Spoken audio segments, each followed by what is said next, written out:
যখন পাইকা যাবে তখন লাল হয়ে যাবে বুঝছেন, লাল হয়ে গেলে তুলে হলাবো, তোলা পরে তখন ইরি ধান আবার লাগাবো।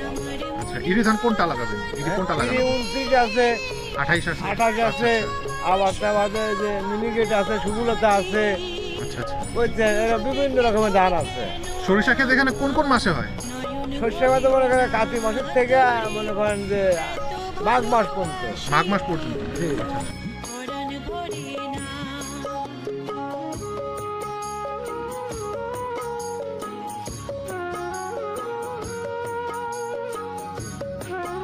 প্রথমেই সিরাজগঞ্জগামী যে কোনো একটা বাসে চড়ে সিরাজগঞ্জ গোল চত্বরে চলে আসুন। এরপর উল্লাপাড়া যাওয়ার জন্য বাম দিকে যে রাস্তাটি পাবনার দিকে চলে গেছে সেদিকে এসে বাস, টেম্পু, সিএনজি অথবা ভ্যান গাড়ি ব্যবহার করতে পারেন। এখানে মজার বিষয় হচ্ছে সব ক্ষেত্রে ভাড়া কিন্তু প্রায় একই, 20 টাকা মাত্র। তবে আমি সাজেস্ট করব বাস, কারণ এই রাস্তায় ট্রাক চলে, তাই ভ্যান গাড়িতে উঠলে ধুলো আর পাশ দিয়ে যখন ট্রাক যাবে তখন আতঙ্কে ভুগতে হতে পারে আপনাকে। গোল চত্বর থেকে উল্লাপাড়ার দূরত্ব 12 কিলোমিটার। শ্যামলীপাড়া বাজারে বাস পৌঁছালে টুক করে নেমে পড়ুন। এরপর রাস্তা পার হয়ে মোহনপুর রোডে চলে আসুন। এখান থেকে ভ্যান গাড়িতে চেপে যেতে হবে মোহনপুর। ভ্যান গাড়ি এখানে একমাত্র ভরসা। শ্যামলীপাড়া থেকে মোহনপুরের দূরত্ব 9 কিলোমিটার। ভাড়া নিবে এই 15-20 টাকা।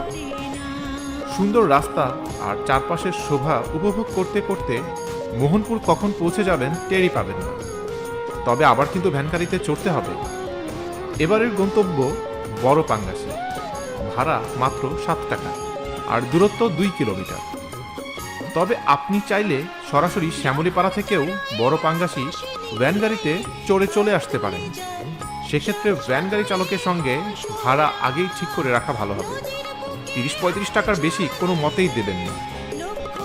বড় পাঙ্গাসি পৌঁছে কাউকে জিজ্ঞেস করলেই কাশিমবিল কোন দিকে সেটা দেখিয়ে দেবেন। তবে তেমন কাউকে না পেলে আপনি নিজেই খন্দকার নুরুন্নাহার জয়নাল আবেদিন মাদ্রাসা মোড় থেকে ডান দিকে 1 কিলো গেলেই পৌঁছে যাবেন আপনার কাঙ্ক্ষিত হলুদের রাজ্যে। তারপর উপভোগ করুন প্রাণ ভরে।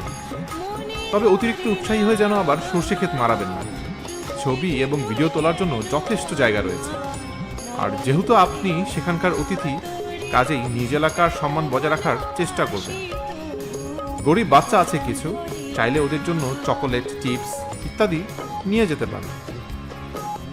পাবনাগামী বাসে উঠে চাইলে আপনি গোল চত্বর নামার ঝামেলাও এড়াতে পারেন।